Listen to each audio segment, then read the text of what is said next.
What's going on, people? We are Tottenham TV here, and good morning, Tottenham, everyone. Back here with another episode of Good Morning Tottenham, and we've got quite a bit of news that have stories, shall I say, that have broken in the last 24 hours. A lot of new managers thrown into the hat, a lot of other bits and pieces we got to talk about. So shall we get stuck into it? Sure, let's do it. All right, well, the first one is from the Mail Sport, and they're saying Tottenham Hotspur are considering Rafa Benitez. Rafa Benitez? Yeah, how do you feel about that one? So you want to replace Mourinho, Rafa Benitez? It goes from Poch to Jose to Rafa. Look, Rafa's a great manager. I'm not gonna denigrate him. He's really good manager. I've got no problem with him. He's just, if you like, he's basically a bit worse version of Mourinho. Like, why would we go from Mourinho to Benitez? How does that make sense? I completely agree. They're both defensive managers. They're both pretty pragmatic. Like, that's how they built their careers on that style of football. So if you weren't happy with Mourinho, you're not going to be happy with Rafa. Yeah, and I mean, does it make sense to go from Jose Mourinho to Ryan Mason? Because there's rumours he's going to stay on. To Ryan Mason? Well, it doesn't make sense, but I don't know. Look, this club, nothing surprises me anymore if they appoint Ryan Mason full-time.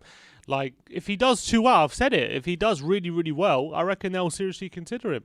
They will, because they saw that other teams are appointing really young managers, former players as well. They saw Nagelsmann, who we really wanted, started his career at a very early age, like 28, 29. So I don't think they're going to be put off by Mason's age. I don't think the club will if he does well. So I think if we How do you feel about that, though? If we do get to, I think it'll be a massive mistake, and it's way too early for him, for sure. I think, obviously, I'd want him to do well, and I wouldn't be like, oh, get Mason out, but I would obviously be unhappy with the choice the club are making, because it would clearly be a cheap option for a manager who has zero experience apart from this end of the season, and he hasn't really proved it doesn't show a forward step for where the club's going. Is it exactly the same as Arsenal appointing Arteta? Worse, for sure it's worse. Worse? Why is it worse? Because Arteta at least had many years' experience as assistant manager under Pep Guardiola at Man City.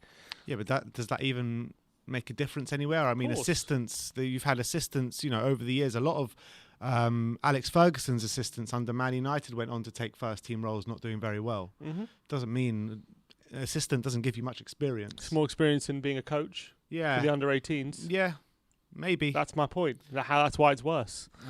For me, it's pretty much the same thing, to be honest. I don't see it either worse or less. I think both of them never managed a game in their career, and both of them shouldn't be at clubs like Arsenal and Tottenham managing the team. Yeah, like I'm a big believer when you're of a manager building his way up. I hate these managers I hate it when a club appoints a big club like Chelsea or Arsenal or whatever, when they appoint a manager with zero experience and based on how good they were as a player or based on how much coaching they have. Ryan Mason's isn't even how good he was as a player. It's just like he was there. Yeah, he was just a player. Like, it very, very rarely works out. Look at Juventus right now with Pirlo. They decided to sack Sarri after him winning the league because they felt like he didn't do good enough in the Champions League. They appointed Pirlo, and now they're outside the top 4, I think, aren't they, at the moment in the Serie A? It's completely backfired, that move. Lampard for Chelsea, Arteta of Arsenal. It's happened so many times. Oli, fair play, it's worked with Oli, but he was on the brink at some points, and they stuck with him. Many points. They stuck with him, and now he's doing pretty well. But by and large, the rule at the moment is it doesn't really work. It worked with Zidane, I guess, but rarely it does work. Well, I guess we just got to hope if it does get to Mason, because the Mirror Football are saying there is a growing belief that Ryan Mason could be considered for the permanent Tottenham Hotspur head coach role. I mean, people replying to that saying they never put a time scale on that, so maybe they're talking about in the future. Maybe. But you know, I think they said very similar about Scott Parker as well. Like, he's one of the ones they're eyeing up, and I think there was a belief within inside Tottenham that Scott Parker was always going to be a good manager when he was managing the under-18s. For me, I'm more convinced that Potter's my choice. The more I think about it. Yeah, but the thing is, I'm not too sure about Potter either. I think I just think generally he's a good coach. He's a very good coach. I'm not sure. Look, I can't tell about his man management and how he deals with players like that. But in terms of coaching ability to get a team playing a certain way and get them doing it quickly, I think he's the choice for me. I think he's the choice, and he's the one who can know how a get manager out some of our players. Yeah, you just never know how a manager like that is gonna kind of react to being at a bigger club than a Swansea, than a Ostersund's, than a Brighton. You never know till you try it. You never know till you try, but you can say that about most things, to be honest. Pochettino, wasn't at any big clubs? No, he wasn't. Espanyol and Southampton. Yeah, you're right, but he was a big name in football all the way through his career, and he had the kind of experience of dealing with high-profile players, Pochettino, where Potter hasn't really had that. Yeah, I can fair, but I think he's worth a go, in my opinion. That's just my opinion. Everyone go and smash that like button, smash that subscribe button. Let's keep going with the news stories. What shall we go to next? Martin Jol, quote from Martin Jol, the big Martin Jol, BMJ, saying he was asked if he loves the Tottenham fans back and what have you, and he was like, of course I love them back. It's genuine. Wherever I went, they were behind me all the time, even in my last game. People say I didn't know, but of course I knew. I had tears in my eyes because of them, the fans. And so, do you think that he knew before the game that he was getting sacked? Like, what's the situation there? I wonder if he's saying he knew before the game or he kind of knew at the time what was going on. The fans. Yeah, I think that's what he's saying. And look, I'm very interested to ask him. I'm very interested to ask him at the time when it all plays out. We've got hopefully an interview lined up at some point with Martin Jol, and he's a kind of a person of mine who I admired when I was at a young age, and I'm a really massive fan of Martin Jol. Had a lot of love for him, and he was the one who kind of started our upward trajectory as a club on the footballing side. And I'm very interested to know a few questions, a few answers from him about things about maybe the board and how things were when he was manager, because it was an interesting time at Tottenham. Well, it might be your lucky day soon, because he might be blessing us with his presence one day very soon. So I think that would be the best interview we've ever got on the channel if we get him on. I think so. I'm looking forward to that whenever it happens, if it happens. Very much looking forward to that. Yeah, let's keep going. Let's talk about Tanguy Ndombele. Obviously, Ndombele hasn't had any sort of minute in the last 2 games. Got hauled off in the first game against Southampton after around 60 minutes. But Alistair Gold has come out and said Tanguy Ndombele is very happy, settled and comfortable at Tottenham, and the midfielder will see his recent omission as a challenge rather than, basically, he's happy at Tottenham, Tanguy Ndombele. What do you make out of that? Or is music to your ears? For sure. I'm a massive Ndombele fan. I never thought, look, people can read a lot into a lot of team selection situations. It happened a lot under Mourinho. Every single time his team selections came under a lot of scrutiny, and every little thing comes under a lot of scrutiny when it came to his team selections, when in reality things were different. And I think people are doing the same now with Mason. I think they are. I think they're just saying, oh, this guy's not selected, so he's out of the picture, and we're never going to see him again. And this guy didn't get played, so he's out of the picture, and we're never going to see him again. But it's never that simple. It is never that simple. And I don't think Ndombele, he's been left out last couple of games, and especially the cup final must have hurt. But I don't think he'll look at it and think, that's it for me. I'm done at this club now. But do you even think? Yeah, but when you put that in the mix with the way this club is going at the moment, then maybe he will think and look other ways, because a guy like that needs to be in the Champions League. He needs to be fighting at the upper echelons. He's got the quality to be at any club in Europe, in my opinion, with his ability. So do you think he'll be like one of the ones to look elsewhere if things keep going the way they're going? Potentially, but I don't think just yet. He signed a long contract. We don't know. We have to wait to the end of the season to see what the situation is. But I don't think he will just yet be looking to leave. I also, right now, it's not the best time to leave for clubs spending big money. And when obviously if we sell him, we're gonna want more than the 60 million we paid for him, or whatever, 55 million. So. Can I see someone spending 70, 80 million on him? No. And he's got a long contract. Like, I can't see this happening How many more years does he have left in his contract? He signed a 5-year deal, didn't he? 5-year deal, so 2 years ago? So 3 more years. Same as Harry Kane. The thing is, though, if he doesn't want to sign a new deal, then we're going to have to sell him at some point over the next 2 years. Yeah, but you cross that bridge when you come to it. We might be in a good situation in a year's time or a couple of years' time. Like, you don't know. It's no use worrying about it now when it's like he's not going to be sold now. That's for sure. Especially if not no one's going to pay a profit. I don't think going to pay that much money for him out, not right now. So I don't see that being a goer at all. And look, as you say, he's happy here now. Anyway, it doesn't seem like he wants to move. So I think the whole Ndombele situation, I think, is okay. I think he just needs to fight his way back into the team, and he might need that. He might need that extra motivation. Back on the manager stuff, is there anyone apart from Potter that you'd be happy with? Apart from the obvious massive names that are unrealistic? What, like Allegri? Yeah. Even Allegri. I don't even want Allegri. I wouldn't say no to Allegri. I just don't want another pragmatic manager, in my opinion. Well, I wouldn't say no to him, but who else would I want apart from Potter? Ben Thompson says Marco Rose, but I think he's gone to Dortmund. Marco Rose has gone to Dortmund. Yeah, probably a German coach like. First of all, the guy from Lille. He seems like a decent bet. Gautier. He's not a German one, but he seems decent. The manager of Wolfsburg, he seems to be doing a decent. I can't remember his name. He seems to be doing a decent job. Jerome Cloridor says, I like Ryan Mason, but he's definitely not right manager for the long term. I would love Rafa Benitez. What about Hansi Flick? Look, Hansi Flick done brilliantly at Bayern. Yeah, look, I'll take him. But whether beggars can't be choosers. Exactly, that's the whole thing of our manager search at the moment. Like, we don't have a plethora of options, do we? So I think Hansi Flick did a great job at Bayern, but he walked into a very talented squad. So whether he could do that same job with Tottenham is a very big task, ask.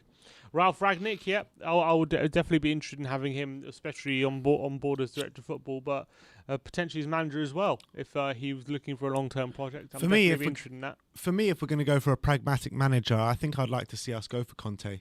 And as someone just mentioned it in the comments there, but I think Conte, the job he did at Chelsea, the job he's done at Milan, both absolutely brilliant jobs. Right now? No, I know, but Inter going through cash problems at the moment.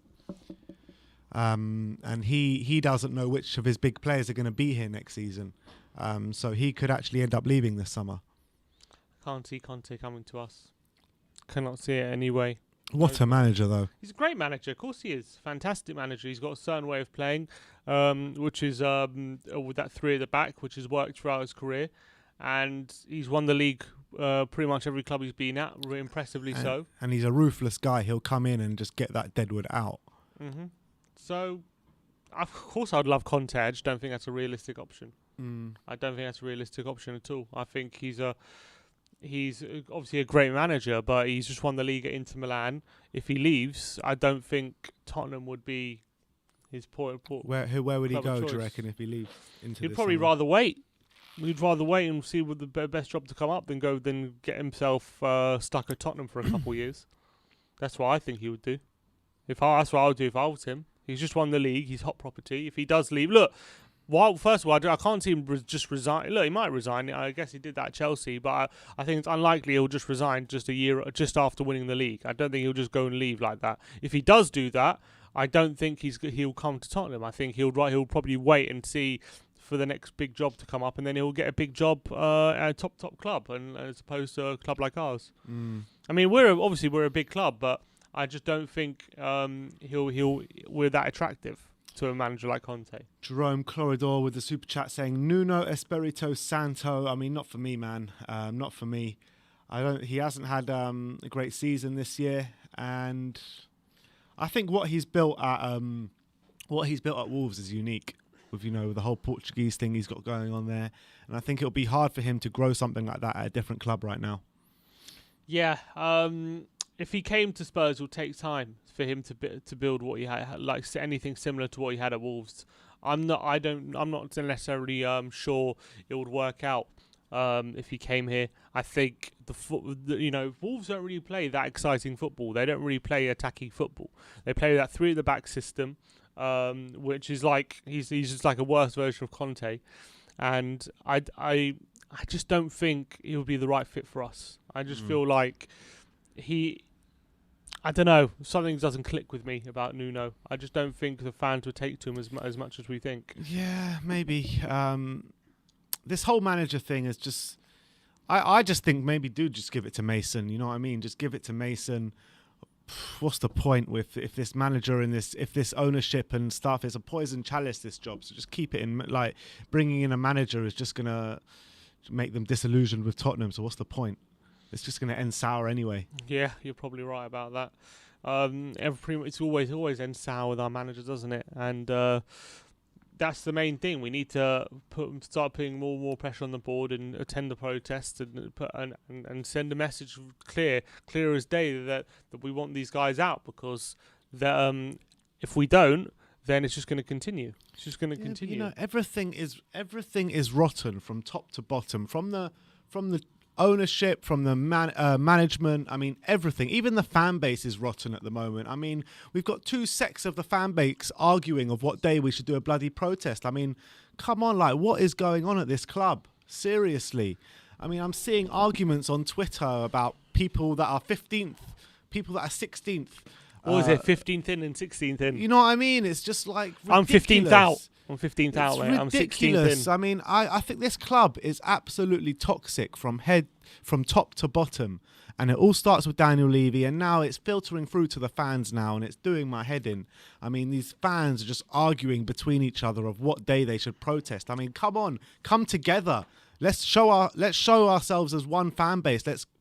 Let's all come together and go against the people that we need to go against. Don't go against each other. What is the point of this? It's driving me insane, to be honest. Don't know if you've seen much of it online. I haven't really seen any arguments like that, to be fair. But if that is going on, it's pretty petty. It is going on, and like people's egos are just getting in the way of actually what the real cause is here. And that's to get ENIC out. Yeah. And that's the main thing, and people should put their egos aside if that's in that respect. I'm not really sure what the whole issue is. I do agree it's better to do it on a match day, because the Sky cameras will be there, the TV cameras will be there, and it'll be caught. But do you not think if a protest is... No, I get your point, and I think it is better to do it on a match day, but on the flip side, I think the Sky cameras will probably turn up anyway if they see a protest being planned. Depends how big it is. Yeah. Depends how big it is. Of course, they did it for United, didn't they? There was a protest on a non-match day in the camera. Well, I don't know if the Sky cameras were there, but there were definitely cameras there. And we've got our own cameras, don't we? Everyone's got their own camera, so doesn't make too much of a difference. When the Sky cameras are there, that's for sure. Yeah, you want to get as much attention on it as possible. Like me bursting around the corner. Exactly. You want the money shot. What better attention can you get than that? But Jerome Cloridor with the super chat saying Levy should go and beg Poch to come back, because to be honest, I can't think of any manager that can push us to the next level. And that's coming back. Yeah, no, but that's spot on. There is no manager that can push us to the next level. I mean, let's be honest. Potter's is not a name that's gonna push us to the next level. No, I reckon he can get us back in the top 4 conversation. That's it, pretty much. We're already in the top 4 conversation this season. Yeah, I know, but I'm saying I reckon it'll be close and it'll be easier on the eye. The sad state of affairs, which is Tottenham Hotspur. Yeah, look, we now. had such a good thing with Pochettino. Overachievement every year, like great football, a family feel within the squad. And they let it rot. It was like the board. It's all the board's fault how they let it descend into how it fell. And they've only got themselves to blame. The board. They've only got themselves to blame for how they let down Pochettino. They took a couple of bites of the apple and they just let it sit there to rot and rot and rot and rot. And now it's deep, dark, black, green. It's absolutely festering in within the squad, and it's not even in within the squad, with the whole club. But like I said, from top to bottom, absolute toxicity going on within Tottenham Hotspur club at the moment. But let's move on. I mean, that's enough of the doom and the gloom. Ajax are interested in a move for Tottenham Hotspur defender Davinson Sanchez, but would prefer a loan move if possible, according to former Ajax boss Van der Lem. I mean, that would be a great move for us to get him out the door, wouldn't it? Yeah, I don't think that's happening. I can't see us loaning him out unless there's an obligation to buy. I don't see it. We've spent 42 million on him. There's no chance we're getting that money back. There's no chance. I know, but we spent that money, and Levy ain't selling him. He'll probably take a small loss at this point, but I can't see him. He'll have to. He'll have to take him. He's no chance that Levy is loaning out a £40 million asset who's 24 years old. To be not used by the club and not get any money in return. How long has he got left in his contract? Don't know. We signed one under Mourinho, I think. Did he? Didn't he? What the hell's that about? Pretty sure. Why would Jose give him a contract? Pretty sure he signed one, or maybe latter days of Poch. Let's see his contract. Wow, bloody hell! His contract expires in 2024. Expires. There you go. 3 years. Why? Who signed that off? Who signed off on that? We did. Who's we? The club. Oh, absolutely ridiculous. Tottenham have approached Corinthians. Well, look. We're never going to let his contract run down when he paid 40 million for him. It's never going to happen. I know, but the longer we keep him under contract, it's never going to happen. The longer he stays at the club. We're never going to let him. We bought him No as one's a young defender. No one's going to pay the money we want for him. Irrelevant. That's not how Levy sees it. It's just not how we run. And in a perfect world, we'll probably take a small loss for him, but that's not going to happen. So basically what you're saying is we're just stuck with him. Yeah, for the next 4 or 5 years. 2024 is in 3 years' time. It's not 4 years' time. So what you're saying, we're going to run down his contract? We'll probably give him another one soon. That's what I'm saying. So we're stuck with him for the next 4 or 5 years. We'll probably sell him maybe in a year's time when he's got 2 years left. I don't think he's leaving this summer. I can't see that happening. I reckon next summer, if he has another horrific season, then that's it. Do you reckon out of our centre-backs, he should be one of the first ones out the door? Or do you reckon Dyer should go first? Do I reckon? I reckon... I don't know. So it's a tough one. It's like, who would I rather leave, Dyer or Sanchez? That's what I asked. It's like, would I rather step in dog shit or piss? Like, I don't. It's a tough one, huh? It depends. Have you got shoes? Have you got shoes on or not? No shoes. No shoes. Oh shit. Oh man. I guess Dyer, but Dyer. The only reason I say Dyer is because at least Sanchez is a bit younger, so he has more potential to maybe improve, although he hasn't improved yet. Dyer at least. How about let's just fucking get them both out? Yeah, I mean that would be perfect, and then bring in 2, but I don't think that's going to happen either. I reckon we're stuck with both of them, to be honest. I don't think we're selling either of them. Great stuff. That's what I think. I think we are stuck with both of them. Tottenham have approached Corinthians youngster Rodrigo Varanda. However, there are a few details between the player and renewing his deal with the Brazilian side. That's from ESPN Brazil, which is apparently quite reliable. Have you ever heard of this guy? Nope. How old is he? 18, did you say? Yeah, another Leandro Damião, to be honest. I've got no idea. Another Leandro Damião? Well, I don't know. Leandro Damião was a bit different. He was like an established Brazilian striker. Yeah, but when I say, I don't mean in terms of what they are as a player, because I probably never saw either of them play, but I'm talking about in terms of the rumours, just a random guy from Brazil. Well, it has to have another 5 times for it to be in a Leandro Yeah, Damião. well, the start of another Leandro maybe. Damião then. Jordan with the super chat says Dyer's contract runs out in 2024. Also, it is embarrassing we give these average players long contracts. It is embarrassing. I don't even know how Dyer got that contract. We do it to sustain their value. That's all we care about. Value of players. Value. That's all we care about. We just care about their value. We don't care about who they are. We just care about, are they losing value? Yes. Let's give them a new contract to make sure their value doesn't decrease anymore. That's all it's all about. We've got a few tweets. Should we look at some tweets? Yeah, let's go for it.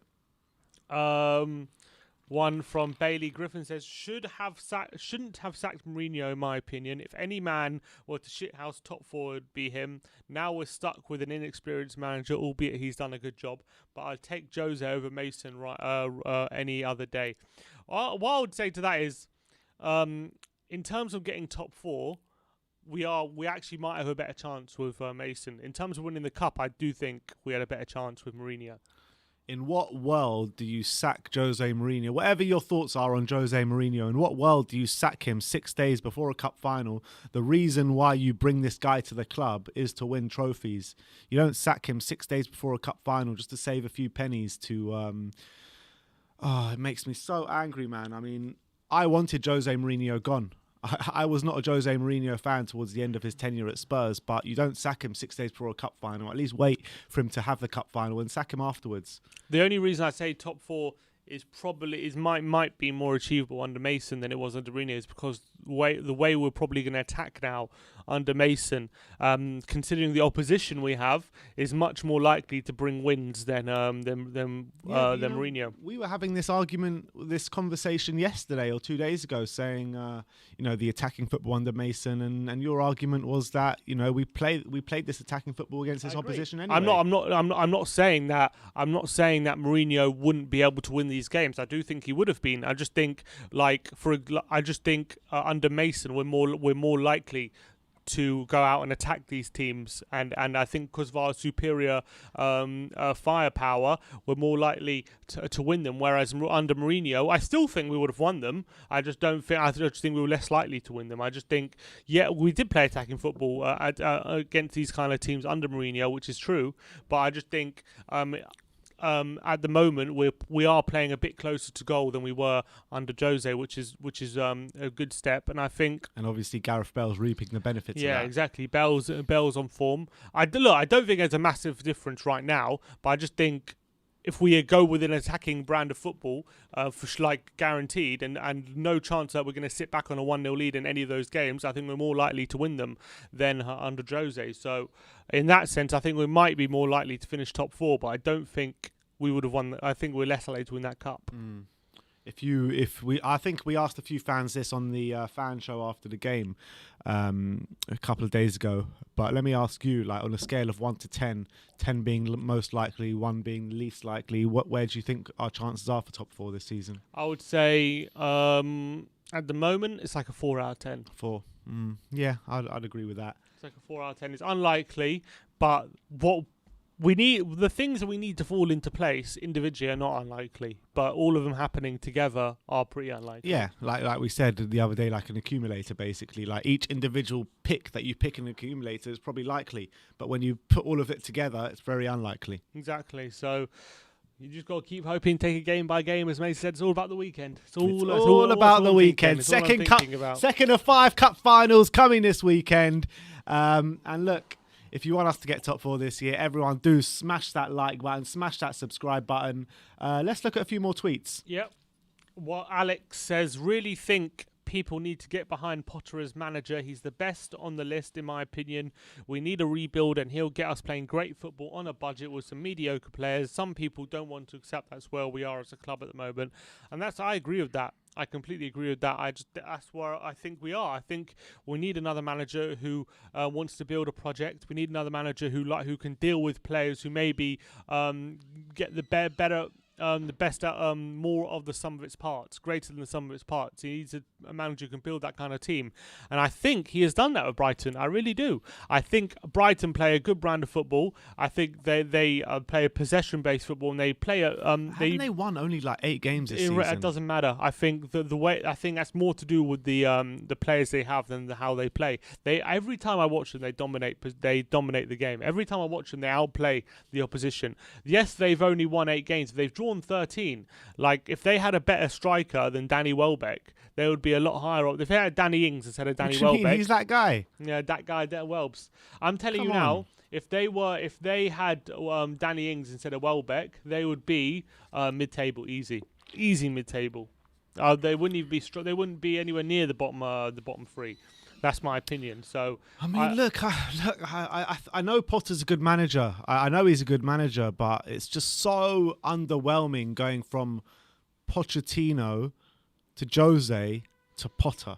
Yep, it is. It is, but what state are we in as a football club? We know what state we are in. Exactly. That's why I want him. He's the one who can get us playing football, I think, even with the players that we have. So I think he's the best option. Bring Lewis Duncan and the rest of them with him as well. Get Duncan, get Lamptey in, get Basuma in. Get them all, get a Brighton light in. How much would that all cost us? Basuma, what, 50 million. Yeah. Lamptey, 50 million probably. And Lewis Dunk, probably 20 to 30 million. So we're going to spend 100-odd million on the Brighton elite. Can't wait. Can't wait. What a great state of affairs our football club is in at the moment. By the way, sorry for all the doom and gloom this morning. It is a nice good morning for all you guys out there. So let's bring a bit of positivity, but it's hard to find any, to be honest, here's one. Morning. Just look at Spurs Express, that latest update. Oh, here we go. Let's scroll all the way up, find something good. What, Carlo Ancelotti? No. Oh, is that the latest one? Refresh it maybe? Because I'm just seeing one here. What Real Madrid happy with? Yeah. Real Madrid are happy with Miguel Gutierrez, a homegrown left back that will block Sergio Reguilon's return to Real Madrid, as there's confidence that Gutierrez will be a better player than Reguilon. I mean, Reguilon's been a bit poor the last 3 months. Yeah, but I think he's a quality player. No, I agree. He is. He's got. I think you've seen the amount of those assists he gets. Like, he's got real quality in that left foot. Like, he's got real accuracy on those crosses when he gets up the pitch. And if we play in a certain way that gets him in those attacking positions more often than not. For example, if he played for Liverpool, I think he would smash it out. I think he would absolutely smash it out in Andy Robinson's position, because he plays like a de facto left winger at some points, and he's just whipping those crosses in all the time. Yeah. And Reguilon this season, I feel like a lot of the time he's had to do a lot with a little, in the sense that he doesn't get forward a lot, but when he does, he kind of makes the most of it. And that's what I like. To get 5 or 6 assists, I think he's got this season. It's quite impressive for the amount of time he's spent in the final third. What do you think about his defensive? It does. That needs work. Definitely needs work. But I also think he has the ability to pocket a winger, like he did. Like, I remember he did it with Mahrez at one time. Like, he has that ability when he's on his game. But definitely that's the side of his game for me. That's the thing, though. When we talk about his defensive side of his game, we always go back to that game against Man City when he pocketed Mahrez, because it's the only one that we can think of that he done well against a very good player this season. Off the top of my head I can't remember many off the top of my head. Yeah, that's the only one, but I don't think it's the only time. I just think he's a quality player, and he is still young. He's still 23. He's got a lot of time to develop and grow into a full like a proper player. And I do think that his defensive work needs work. I think he can get too overexcited. He is still young though. Yeah, so I think We just need to stick with him, train him up, and I think he's going to be one of the best left backs in the league. Who was better at that age? Was it him or Danny Rose? It's him, isn't it? Oh, for sure, it's Reguilon. Miles Danny better, Rose, isn't he? yeah. Danny Rose, he broke into the team at like in 2013, just after having a year at Sunderland, and it wasn't really until midway through Poch's first season where he really started getting good. It was that game against Chelsea, actually. Yeah, that was when he was like started getting good. What, the 5-3 when he scored on that day. That was pretty much the start of him getting good. Before that, he was pretty average. So yeah, for sure. That it was Reguilon, yeah. What do you make out of this? This is from El Tringuito TV, publication, a Real Madrid publication, and they say Carlo Ancelotti wants Everton to sign on loan Tottenham forward Gareth Bale from Real Madrid this summer. Is that some? Well, Ancelotti knows Bale, doesn't he? Yeah, but is that some rumours in the press? Is that some rumours in the press from Real Madrid, trying to get us to force our hand on Gareth Bale? Maybe. I don't look. Everton are rich, aren't they?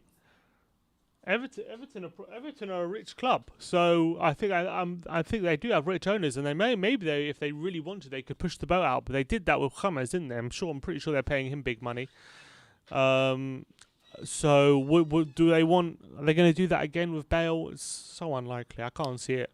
Yeah, and for me, this stinks of Real Madrid putting stuff out in the press because they were trying to force Tottenham's hand. He wouldn't go to Everton. He'd rather sit on the bench in Madrid, I think, than go to Everton. I don't think there's any legs in that at all.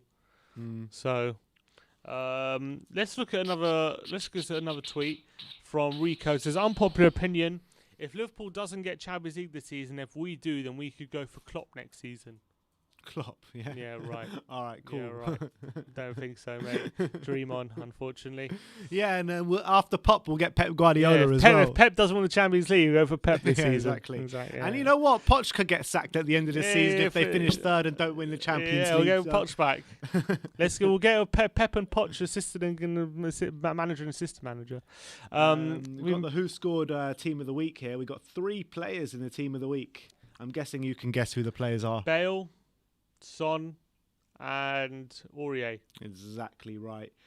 Sam Johnston as well, goalkeeper, and he's been linked with Spurs again this morning via ESPN. It says Tottenham, Man United and West Ham are all in the race to sign at West Brom goalkeeper Sam Johnston in the likely event that West Brom are relegated from the Premier League this season.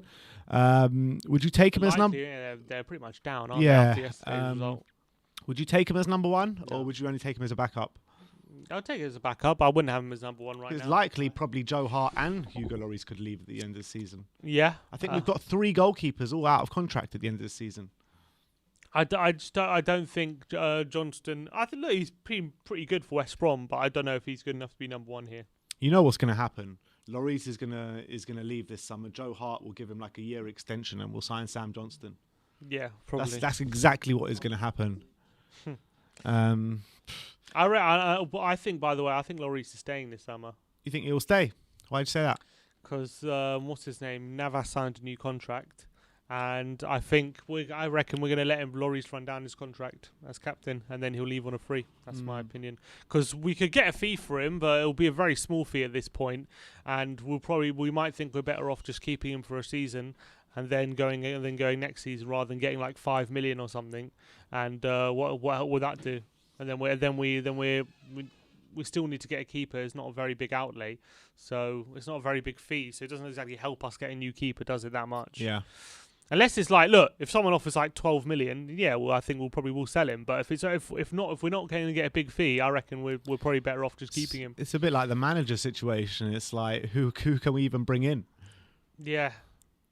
The whole thing's depressing about Tottenham at the moment. What did you make out of these quotes from Graham Souness last night? I don't know if you heard them about Harry Kane and about the state of the Premier League at the moment. And he goes, "We are into a very slippery slope with the Premier League losing its number 1 spot in the world because of players buying a foul. You mentioned Harry Kane, who I am an enormous fan of. He is your England captain. He now throws himself to the ground." What are they always going on at Kane for? Why are they always making an example of Harry Kane? Every player in the Premier League goes down easy these days. But not even just the Premier League, around Europe. Every player in football. Yeah. Every player in football goes down easy because they know that if you get fouled and you don't go down, you're not going to get the decision. You're not going to get the decisions. That's why players all around Europe, all around the world, know that's what you have to do to win free kicks and win set pieces. Otherwise, because the amount of times players are fouled and they do stay up and they don't get the decision, it's literally like 100% conversion rate of players who don't go down and don't get a decision even though they're fouled. The referees never ever give the decision if you don't go down. They just don't. That's just reality. So you have to go down. And that means even if you're slightly touched or whatever, you're slightly knocked off balance, you have to go down because otherwise that's it. You're not going to get the decision. And it does frustrate me and it frustrates everyone watching it when you see someone get a little touch and they go down and they win a penalty. But it's part and parcel of the game now, isn't it? It is, completely. And to single out one player or anything like that is ridiculous when it's literally there's not one player you can point to in the Premier League who doesn't do it. Not one.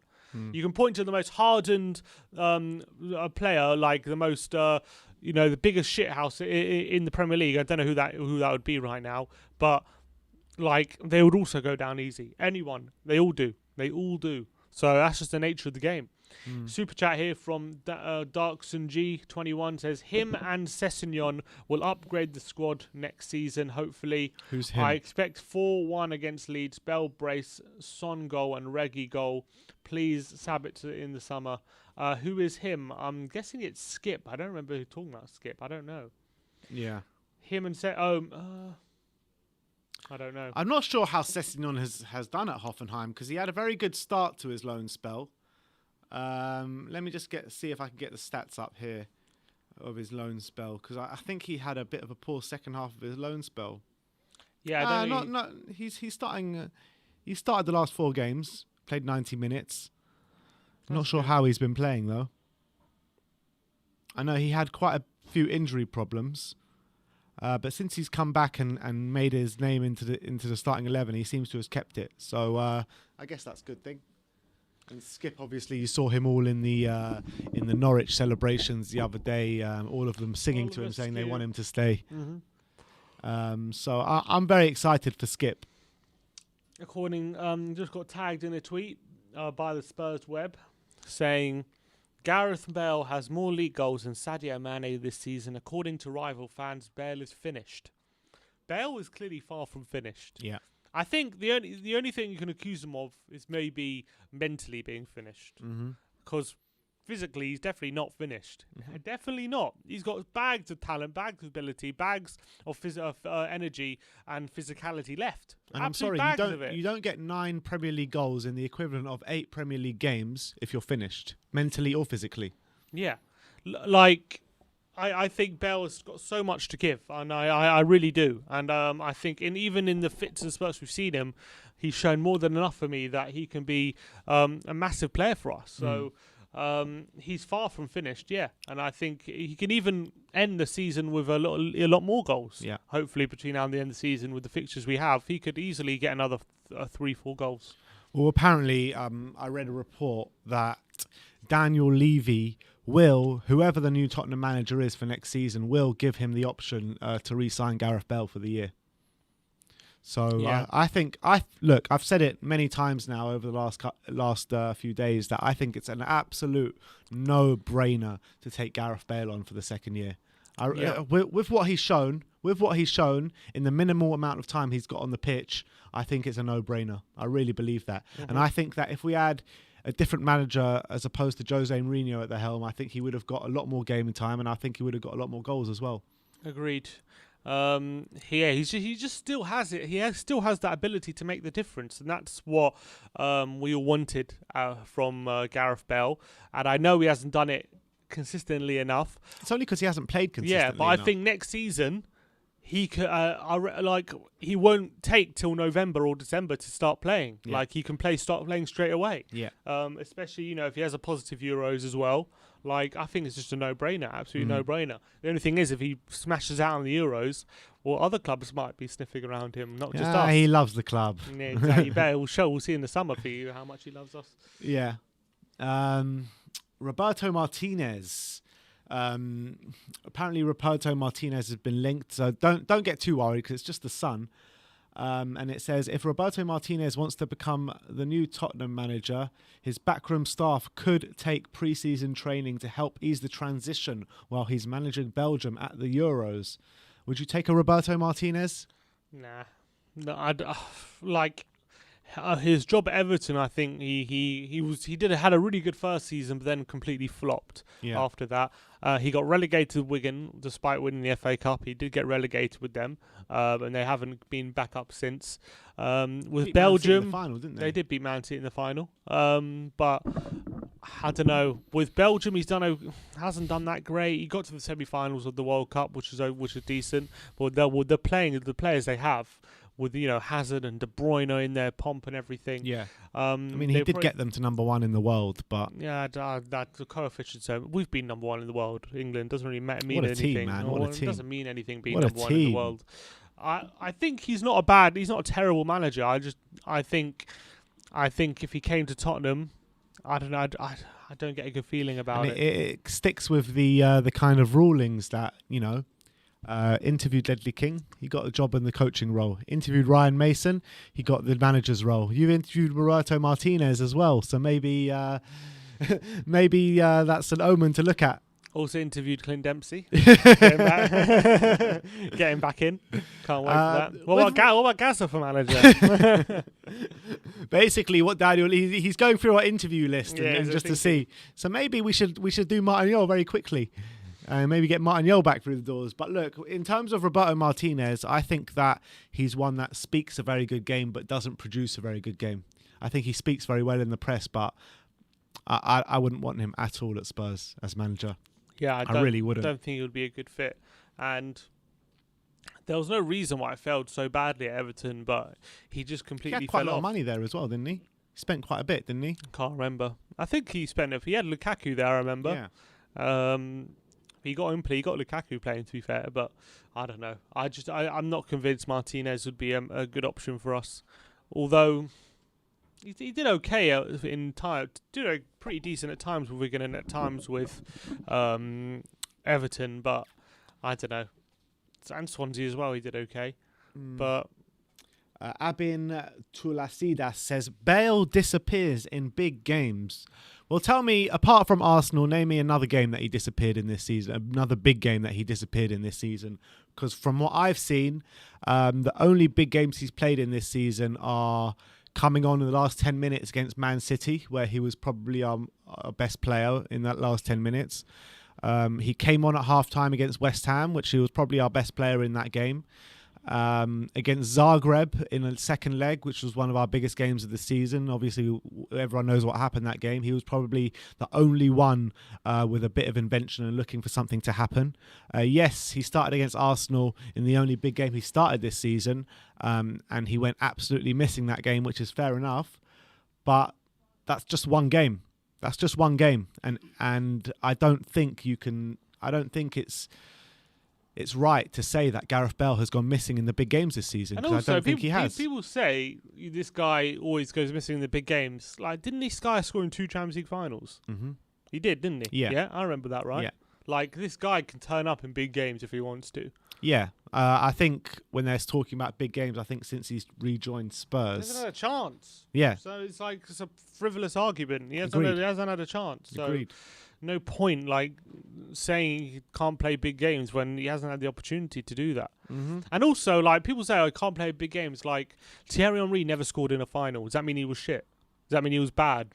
Does that mean he was awful? He was an awful player because he never scored in a final. Mm. Did he never turn up in big games? Was he not a big game player? Would you not want a prime Henry because he never turned up in big games? Yeah, I mean, such to be a fair, stupid argument. He did score in the 1-0 over 2 legs to get to the Champions League final in the semi-finals, and I think that was the quarterfinals. I think the quarterfinals against Real Madrid, right? Yeah, that was the quarters.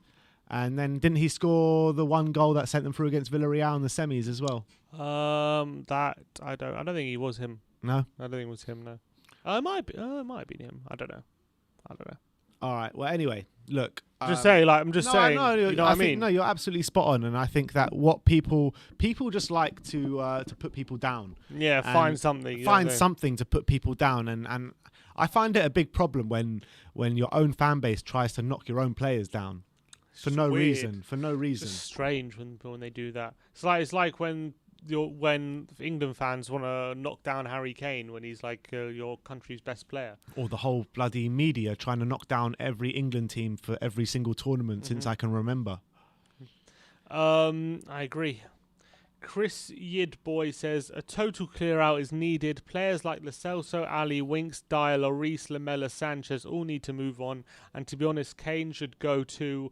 He wants to win trophies, but what really does he do but hog the ball to get goal stats and then complain? Oh, come on, man.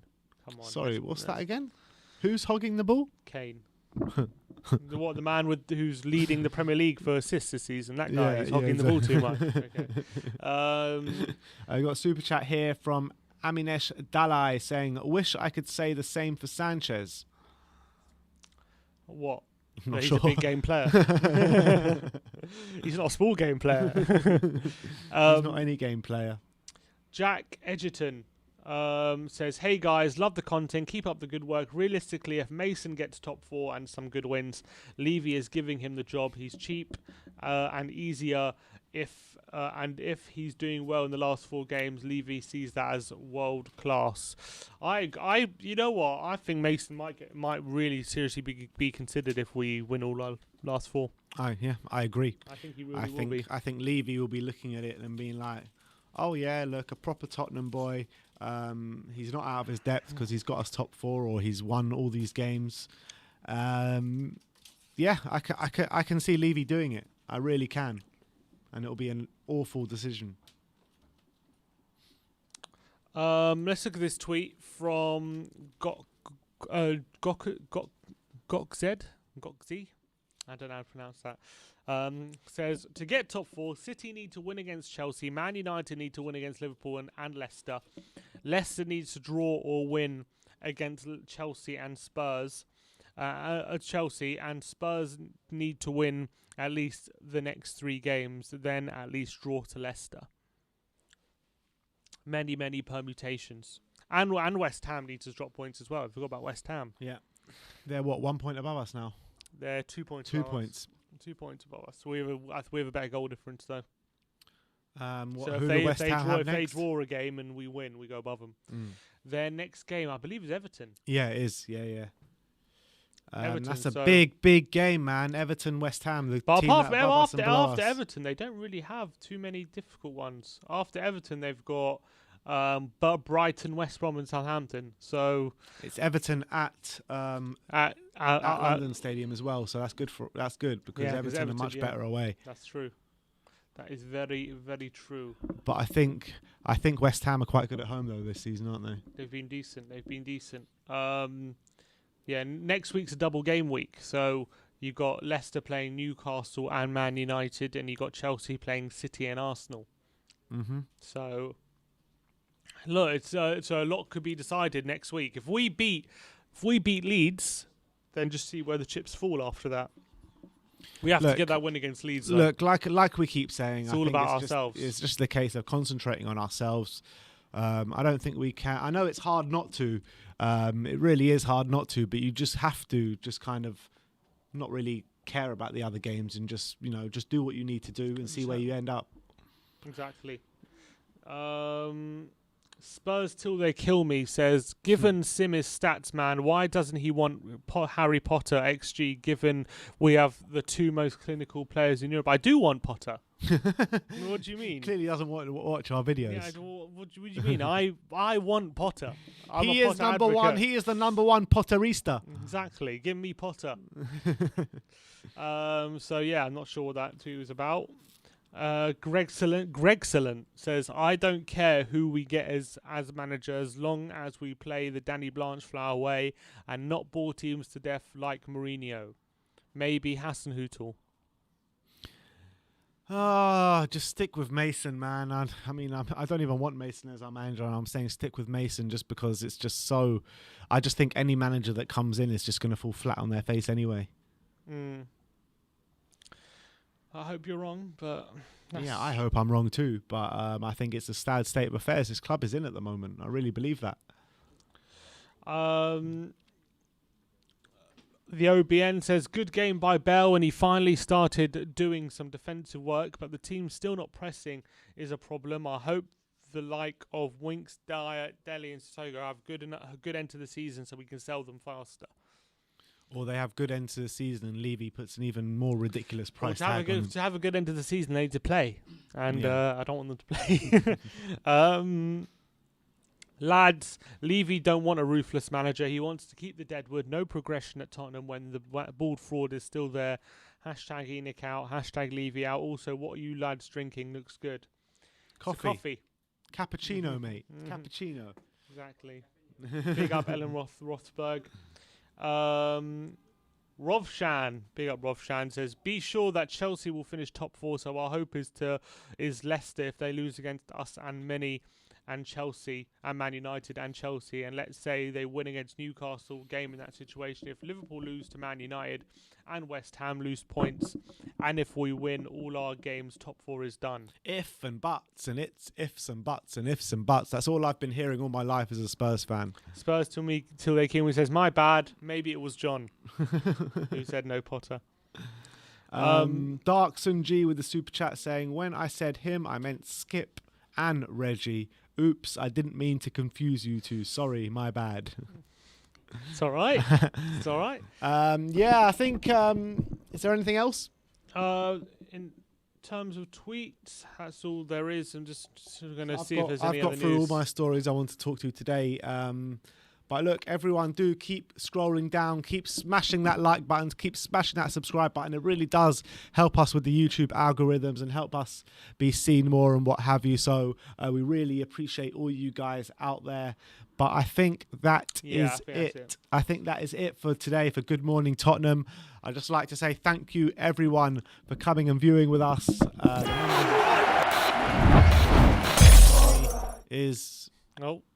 Jumped the gun a bit. The guys in the back end are too eager to end this stream. But look, thank you everyone for joining today. That is it from us.